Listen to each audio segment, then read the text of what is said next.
घर घर के अंदर जो एक बहुत बड़ी बला आई हुई है, हर तीसरा चौथा घर ये शिकायत लेकर के आता है, बेटा हाथ से निकल गया, बेटी हाथ से निकल गई। माँ बाप इस बात के लिए रोज परेशान है, बेटा हाथ में नहीं आता, बेटी हाथ में नहीं आती। जहां ये जवान हुए 10वीं पास किया, ये मुंह दिखाते हैं हमको, आंख फिराते हैं हमको। फरमाबरदार बच्चों की कमी बहुत कम हो गई। गलती इन बच्चों की नहीं, उन माँ बाप की भी है। तुमने इनकी तरबियत तो खिलौनों से की है। इनकी तरबियत में तो तुम चाहते थे कि हर संडे इनको पिकनिक पर ले जाएं, बच्चा खुश हो जाएगा, इनको घुमाएंगे फिराएंगे, जो बच्चा मांगेगा सब ला कर देंगे। अरे ये 14 साल का नहीं हुआ, हाथ में मोबाइल भी पकड़ा दिया, सब कुछ कर दिया बच्चे के लिए। और अब बाप ये सोचता है ये 16 साल का हो जाए तो मेरी बात मानना चाहिए। एक बात याद रखो, जमीन में अदरक बो करके गन्ना आने की उम्मीद मत रखना। बेशक बेशक। जो बोते हो वही फसल आती है। मेरे नबी ने फरमाया, अल्लिमु औलादकुम सलासा खिसालिन, हुब्ब नबीकुम व हुब्ब अहली बैतिही व तिलावतल कुरआनिल करीम। मेरे आका की हदीस है, हुजूर फरमाते हैं अपनी औलाद को सबसे पहले 3 बातें सिखाओ। 3 बातें सिखाओ। क्या है? नंबर 1, अपने नबी की मोहब्बत सिखाओ। बेशक सुभान अल्लाह। क्या होगा इससे? तुम जिस बात के लिए आज परेशान हो ना, 16 साल के बाद मेरा बच्चा मेरा फरमाबरदार बने, याद रखो तुम अगर इस बच्चे को नबी की मोहब्बत डालो, 16 साल नहीं तुम्हारा बेटा 60 साल का होगा, तब भी सर झुकाकर तुम्हारे साथ खड़ा रहेगा। क्या बात। बेशक बेशक। तुम उसके दिल में अल्लाह रसूल की मोहब्बत डालो, अल्लाह तुम्हारी मोहब्बत उसके दिल में डाले। बेशक बेशक। ये रिटर्न दिया जाता है। नंबर 1 अपने नबी की मोहब्बत, नंबर 2 रसूल पाक के अहले बैत की मोहब्बत। मेरे आका फरमाते हैं बच्चों को सिखाओ। तीसरी चीज कुरान की तिलावत। ये 3 चीजें सिखाओ सबसे पहले बच्चों को। लेकिन इन 3 चीजों से तो हम बच्चों को छोड़ ही चुके। सबसे पहली चीज जो सिखानी थी वो अपने नबी की मोहब्बत। अजीजा ने गिरामी वखार, आज घर घर के अंदर ये जो मुसीबतें आई हैं, माँ बाप की नहीं सुनता। माँ बाप अगर जवान लोग अभी शादी कर रहे हैं तो अभी से तय कर लो, बच्चा होगा, ये ख्वाब नहीं देखेंगे पहले इसको क्या बनाना है। तुम अगर अल्लाह उसके रसूल की मोहब्बत डालने की ख्वाब लेकर उस बच्चे की तरबियत करो, इंशाल्लाह वो डॉक्टर भी बनेगा, इंजीनियर भी बनेगा, प्रोफेसर भी बनेगा, लेकिन साथ में आशिक रसूल भी बनेगा। सुभान अल्लाह सुभान। और जहां ये दौलत लेकर के खड़ा होगा, इश्क़े रसूल की दौलत लेकर खड़ा होगा, और प्रोफेसर भी हो जाए, डॉक्टर भी हो जाए, कुछ भी हो जाए। देखो मशाइख मारहरा जिनके वालिदैन ने उनकी तरबियत की, उनको दुनियावी उलूम का माहिर तो बनाया है, लेकिन आज तक आपने देखा कॉलेज में पढ़ाने वाला प्रोफेसर लाखों मुरीदीन की दस्तगिरी भी कर रहा हो और उनकी शरीयत और तरीकत को बयान भी करता है। बेशक। नारे तकबीर, नारे रिसालत, फैज़ाने हसनुल उलमा, फैज़ाने हसनुल उलमा। तालीमात इस्लाम कॉन्फ्रेंस के लिए, वाह वाह वाह, तालीमात इस्लाम के लिए ये घराना आइडियल है। मैं मुबालगा आराई नहीं कर रहा हूँ, मुबालगा आराई नहीं कर रहा हूँ। जहां पर एक बेटे को बाप ने वक्त का एक बड़ा प्रोफेसर बनाया तुम्हारे इसी शहर का, दूसरा बेटा अगर इनकम टैक्स का चीफ बन चुका हो, क्या बात। तीसरा अगर पुलिस की डिपार्टमेंट में डीआईजी या बड़े ओहदे पर पहुंचा हो। लेकिन हमने हर एक को देखा, चाहे ये दुनिया के किसी मकाम पर जाएं, जब ये अपने असलाफ की बारगाह में आते हैं तो सर झुकाए हुए शरीयत के तरीकत के संगम नजर आते। क्या बात। बेशक बेशक। क्यों? इसलिए कि इनकी तरबियत सिर्फ और सिर्फ ट्यूशन के बहाने नहीं छोड़ दी गई थी, क्या कहने? लोगों की गोद में डालकर। जैसे आज लोगों को लगता है बच्चे को पढ़ाने के लिए महंगी स्कूल दे दो, अच्छी से अच्छी स्कूल, और बच्चा आए तो शाम में ट्यूशन के लिए किसी टीचर या प्रोफेसर को दे दो। बच्चा तुम्हारी गोद में आया ही नहीं। संडे संडे तो बाप से बच्चे की मुलाकात होती है, और वो भी पिकनिक के नाम पे होती है। क्या कहने? ये हालात जब बच्चों के साथ तरबियत के होंगे तो ये बच्चे जिनसे तरबियत हासिल किए हैं उनके नक्शे कदम पर चलेंगे। लेकिन तुम अगर शरीयत का ट्रांसफर चाहते हो, स्कूल भी पढ़ाओ, ट्यूशन भी पढ़ाओ, लेकिन इश्क़े रसूल की दौलत अपने सीने से इनके सीने में डालो। बिल्कुल बेशक बेशक। अजीज़ान गिरामी, मेरा मौला फरमाता है वक़ज़ा रब्बुका अल्ला तअबुदू इल्ला इय्याहु व बिल वालिदैनि इहसाना। माँ बाप के साथ भलाई का हुक्म मेरा मौला फरमाता है। रब ने तुम्हारे फैसला किया है अल्लाह के सिवा किसी की इबादत ना करो, वालिदैन के साथ अच्छा सलूक करो। और कैसा सलूक? वला तकुल्लहुमा उफ़्फ़िन वला तनहरहुमा, उनको उफ तक ना कहो, उनको झिड़क कर बात ना करो। नौजवानों याद रखो, जिस दिन तुमने अपनी माँ या अपने बाप को उल्टा जवाब देना शुरू किया, उस दिन से तुम पर रिज्क के दरवाजे बंद हो जाते हैं, बरकत के दरवाजे बंद हो जाते हैं। और ये तो बड़ी बात है, हजरत मौलाना रोम फरमाते हैं, माँ या बाप बच्चे को बात करने में जिस दिन डरने लग जाए, पता नहीं मेरा बेटा क्या समझेगा बोलूं, जिस दिन वो तुमसे बात करने में डरने लग जाए, समझ लो दुनिया का सबसे बुरा दिन तुम्हारा शुरू हो चुका है, शुरू हो चुका है। होना तो ये चाहिए कि तुम्हारी जवानी नहीं, तुम्हारी उम्र बीतने को आ गई, अगर माँ बाप को अल्लाह ने सलामत रखा, चाहे वो बूढ़े बिस्तर मर्ज पर हो, उस वक्त भी अदब के बाजू फैलाए हुए हो, अदब के बाजू।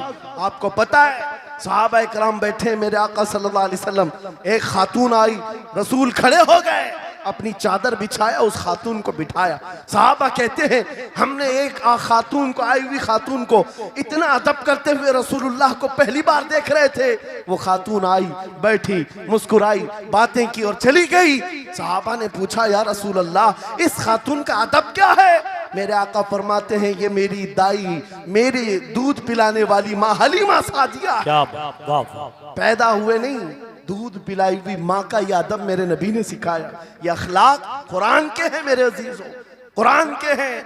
याद रखो नौजवानों, इन बूढ़े माँ बाप को आज जितने लोगों ने तरसाया है और उन्हें घुट घुट कर जीने पर मजबूर किया है, वो आज की रात तौबा करके जाएं, तौबा करके जाएं, मुसाफा करें, उनके हाथ चूमें।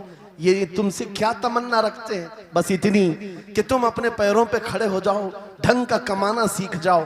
नौजवान को इनका डांटना बुरा लगने लगता है, माँ बार बार चिल्लाती है, बाप बार बार डांटता है, घर छोड़कर भाग गया, फिर उसके बाद याद रखो अल्लाह ताला ऐसे जूतों पर तुम्हें डाल देता है जो तुम्हारी हैसियत के भी नहीं होते, कमतर लोग तुम्हें हाँकते रहते हैं।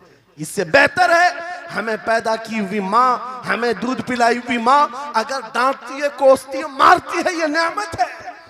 एक नौजवान के बारे में मैं अक्सर कहा करता, हमारे साउथ का था, बड़ा बिगड़ा हुआ, माँ मेरे पास आई थी, कह रही थी इसको समझा ले, मैं बेवा हूं, मैं बेवा हूं, इसका बाप बचपन में मर गया, ये बच्चा 2 साल का था, मेरा शोहर मर गया, मैं घरों की पतेलियां मांझ मांझ करके इस बच्चे को बड़ा की हूं, लेकिन आज ये औबाश बन गया है।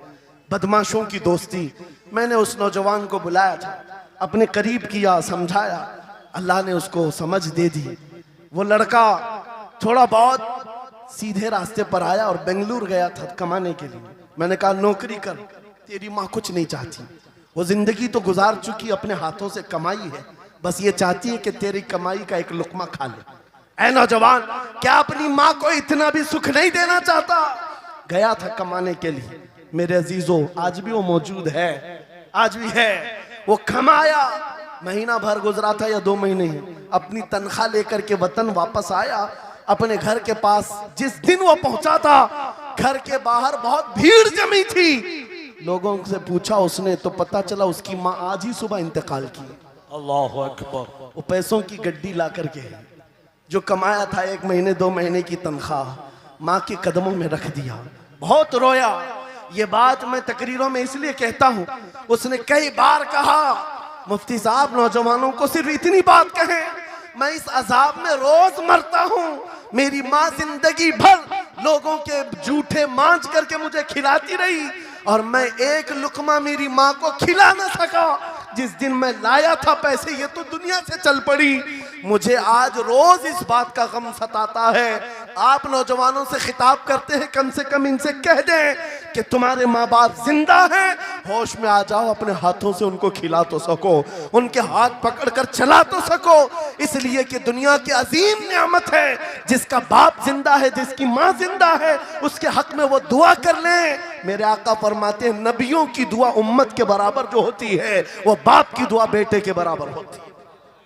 आज मैं गुफ्तगू समेटता हूँ, ख़त्म कर देता हूँ, इसलिए कि अखलाक इस्लाम बहुत वसी मौजू है, बहुत वसी मौजू है। लेकिन आपके लिए सिर्फ इतनी बात काफ़ी है कि कुरान को छोड़ करके अगर दूसरी जगह सीखने जाओगे तो मारे मारे फिरोगे।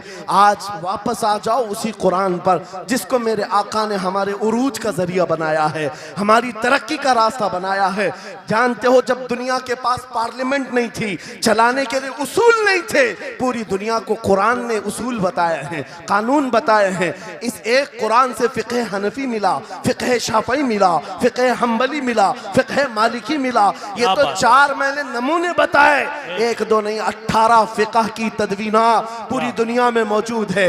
इस कुरान पर लिखी जाने वाली तफसीरों की तादाद पूरी दुनिया की किताबों से सबसे ज्यादा है। 700 तफसीरों के नाम मेरे पास मौजूद हैं। हर तरह से अलग अलग तफसीर की गई है, दुनिया की मुख्तलिफ जुबानों में इसके तर्जुमे किए गए। वो एक कुरान ऐसा है जो आज भी बबांगे दुहल पूरी दुनिया को चैलेंज कर रहा है। अगर तुम अल्लाह की बात को झूठा मानते हो, कुरान की तरह एक आयत ला करके बता दो, एक सूरत ला करके बना दो। आज दुनिया तरक्की बहुत कर चुकी होगी, टेक्नोलॉजी पर ये पाबंदे सलासिल कर चुकी और चांद पर कमंदे डाल चुकी, सूरज की शुआओं को कैद करके करंट बना दिया हो, सयाल मादे से दुनिया ने केमिकल बना दिया, सब बना दिया। लेकिन एक बात तय है, पूरे इंसान मिल जाएं, पूरे जिन्नात मिल जाएं, मेरा मौला फरमाता फिर भी वो कुरान के मिसल नहीं ला सकते। बेशक बेशक, वाह, कुरान के मिसल नहीं ला सकते। ये मौजज़ा तुम्हारे पास है, ये मौजज़ा तुम्हारे पास है। दुनिया के पास ये दौलत नहीं। उठो वगरना हश्र न होगा फिर कभी, दौड़ो के जमाना चाल अपनी चल गया। मेरे अजीजों, आखिरी बात, ये सारे उलूम तो कुरान में हैं, अखलाक भी कुरान में है, तिजारत के उसूल भी हैं, शादीशुदा ज़िंदगी के उसूल भी हैं, माँ बाप के साथ हुस्न सलूक भी है, बच्चों की तरबियत भी है, पड़ोसियों से मामलात भी हैं, उस्ताद और शागिर्द के हुकूक भी बयान किए गए हैं। ये सारे फील्ड अपनी जगह पर, लेकिन कुरान का जो गाज़ा है, कुरान की जो रूह है, कुरान का जो खालिस शहद है, वो क्या है? कुरान पढ़ने वाले को सबसे बड़ी दौलत अगर कोई मिलती है तो अपने नबी से बेइंतहा इश्क करने की दौलत मिलती है। आगाज से आखिर तक कुरान है नाते मुस्तफ़ा, महबूब के बयान का कैसा अनोखा ढंग है। जुनैद बगदादी के जमाने में एक आर्टिस्ट आया था, एक मुसव्विर, लोगों की मुंह बोली तस्वीर खींचता था। अगर कोई आता अपनी महबूबा के बारे में कहता, उसकी आंखें ऐसी, उसकी नाक ऐसी, उसकी भवें ऐसी, उसकी पेशानियां ऐसी, वो उसी तरह से तस्वीर निकालता था। आर्टिस्ट था और लोगों की कतारें लगी थी अपने अपने महबूब महबूबाओं की तस्वीरें निकालने के लिए, इसलिए कि आपकी तरह मोबाइल उस जमाने में नहीं थे जो हर घड़ी खींच लिया करें। वो जुनैद बगदादी का दौर, आर्टिस्ट तस्वीर निकालता था। जब ये बात पता चली, हजरत जुनैद बगदादी भी उस मुसव्विर के घर चले गए, लाइन में खड़े हो गए। जब आपका नंबर आया तो उस मुसव्विर ने पूछा, मौलाना आपका क्या काम है? वक्त के सैयद ताइफा का, मैंने सुना है तू लोगों के महबूबाओं की तस्वीरें खूबहू खींच कर देता है, मैं चाहता हूं मेरे भी महबूब की तस्वीर खींचो। वाह वाह। तो उसने कहा बताओ, कलम लिया बैठा, बताइए आपके महबूब का हुलिया क्या है? जुनैद बगदादी कहने लगे, मेरा महबूब कायनात का सबसे हसीन चेहरा रखने वाला, जिसकी भवें ऐसी थी, जिसके गाल ऐसे थे, जिसकी पेशानी ऐसी थी, जिसके हाथ ऐसे, जिसके पैर ऐसे। उस मुसव्विर ने पूछा, बताओ नाम क्या है? जुनैद बगदादी ने कहा, मुहम्मदुर रसूलुल्लाह। उस मुसव्विर ने कहा, रुको जरा, ये तस्वीर तो ऑलरेडी मेरे पास बनी बनाई रखी है। जुनैद बगदादी ने कहा, ये कैसे? लोगों की ऑर्डर पर तू तस्वीर बनाता है, मेरे महबूब की तस्वीर पहले से कैसे रखी है? उस मुसव्विर ने कहा, बात दरअसल ये है, आप जिससे मोहब्बत करते हैं मैं भी उससे मोहब्बत करता हूँ, हम दोनों का महबूब एक है, इसलिए तस्वीर पहले से बनी रखी है। जुनैद बगदादी ने कहा, अच्छा लाओ तो जरा हमारे महबूब की तस्वीर देख तो ले। वो मुसव्विर अंदर गया और कुरान पाक ला करके जुनैद बगदादी के सामने रखा और कहा, जुनैद क्या ये मेरे नबी की तस्वीर नहीं है? आंखें देखना हो तो पढ़ो,